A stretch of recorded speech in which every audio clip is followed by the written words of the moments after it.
Joe Biden got shocked. 4,000 car dealerships just sent him a letter saying, "Stop forcing EVs upon us. EVs are not selling." But Biden dropped a new emissions policy that could end the existence of gas-powered cars. While everyone thought EVs were the future of the car market, the middle class seemed to be going against EVs. Companies are seeing huge losses of billions of dollars. Yet despite this, EVs are being forced upon us. But why exactly is the EV market crashing so hard? Why doesn't Biden want the middle class to buy affordable gas cars? And are EVs a scam? If you are going to buy an EV, then chances are this video might save you thousands of dollars, so listen very carefully. What should we do when we're told to evacuate ahead of hurricanes? I'm in the state of Florida. The electric grid is overloaded and we're stuck in a standstill traffic for hours, and tens of thousands of people are pouring onto our freeways. I guess you'd have to hitchhike with somebody who has an internal combustion engine car.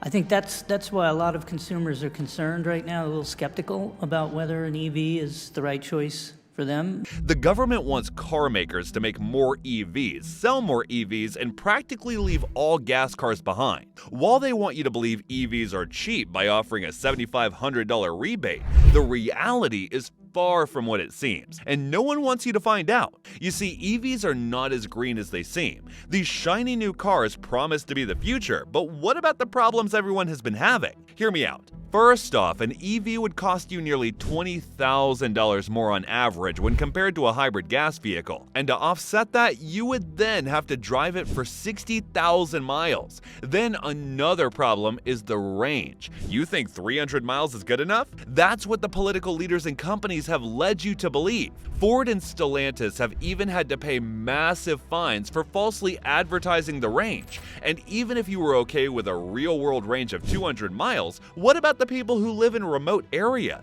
Or more importantly, what about those of us living in colder regions where the range drops by 30%? Now, before I tell you about the biggest issue all EV buyers are facing, let me tell you how the government is trying to force EVs upon us using a shady tactic. Until last year, Biden was all about giving equal opportunities to gas cars as well as EVs. But the political leaders did something super dirty. The EPA, or the Environmental Protection Agency, just laid out these new emission norms, which are super strict. And they are saying if car companies fail to meet these standards, they would have to pay massive fines. So what exactly is the new policy? The government wants to reduce pollution caused by gas cars, and in order to do this, they are now forcing companies to make more EVs. They've given them a ceiling, a limit of emissions that their cars can cross, after which they would be liable to pay fines. So what option does that leave?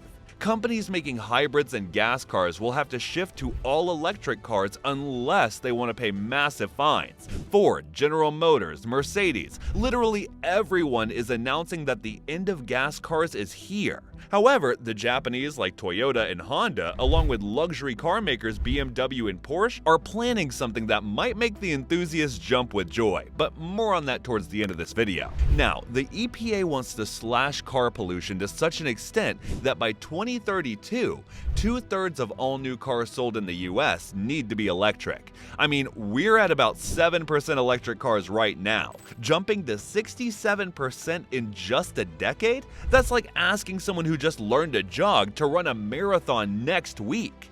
The EPA's plan doesn't just say, hey, sell more electric cars. It sets limits on how much pollution cars can spew out. The catch? The only real way to meet these nutty limits is by selling a ton of electric cars. And who gets affected by this? It's us, the common folk. But did you know even giants like Ford and GM are having to pay more than $1 million in fines for not selling enough EVs? But the government is finally starting to see the flaw in their plan. And to warn them further, 4,000 car dealers penned a letter to the President of the United States telling about the poor state of EV market. While many dealers are straight up refusing to keep EVs on their lots, the ones who have them are not able to sell. Now, let me drop some numbers on you. The amount of unsold EVs is increasing like crazy. We are talking a 350% increase this year alone. Dealers are sitting on a 92-day supply of EVs. That's about 3 months worth of EVs just hanging around, taking up space. In comparison, gas-powered cars are at about a 54-day supply. So you see the difference? And it's not just about EVs we're talking about. Some of these high-end luxury models with price tags that'll make your wallet cry. Brands like Genesis, Audi, and GMC, they've got these swanky electric models that are just lounging in lots, waiting for a buyer with deep pockets. Genesis, for instance, sold only 18 of its electrified G80 sedans recently, but had over 200 rotting in stock. Now, why is this happening? Well, a few reasons. First, these pricey EVs don't qualify for the sweet federal tax credits, making them less appealing to the average Joe and Jane. Plus, Tesla's chopping their prices, making it tougher for others to compete. Even Ford's Mustang Mach-E, which was pretty hot for a while, now has over a 100-day supply hanging around. But here's an interesting twist. Hybrids, the half-gas, half-electric car, are doing much better. Toyota's hybrids like the Prius and RAV4 are flying off lot so fast they barely have a month's supply left. It's like everyone wants a slice of hybrid pie, but they're not ready for the full EV meal yet. This is where car makers like BMW, Porsche, and Honda come in. They are basically saying, we want our customers to have the choice of what they want to buy. Government shouldn't get to rule car companies. Instead, it's high time that companies start listening to their customers. They're even putting billions into alternative engines that can produce less emissions while still being fun to drive. Be it hydrogen or ammonia, there's plenty that can still be done. Banning gas cars is not the goal. The goal is to reduce emissions. Now, with the EV market crash, you might be thinking, EVs are getting cheaper, right?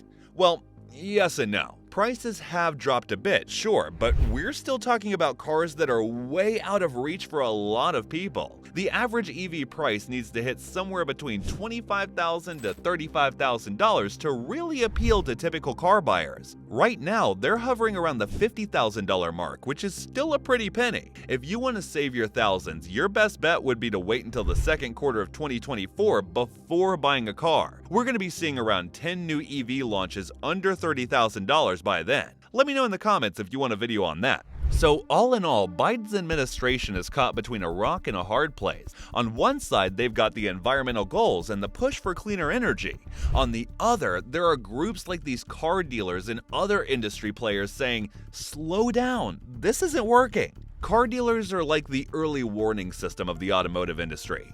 They see trends and shifts before the manufacturers do. And right now, they're saying loud and clear, these EVs aren't flying off the shelves like you thought they would. That's a big red flag. The Biden administration is facing a ton of pushback on their proposed fuel economy standards and EV push. They've got over 62,900 public comments to sift through, with opposition coming from various industries in 26 states. The argument?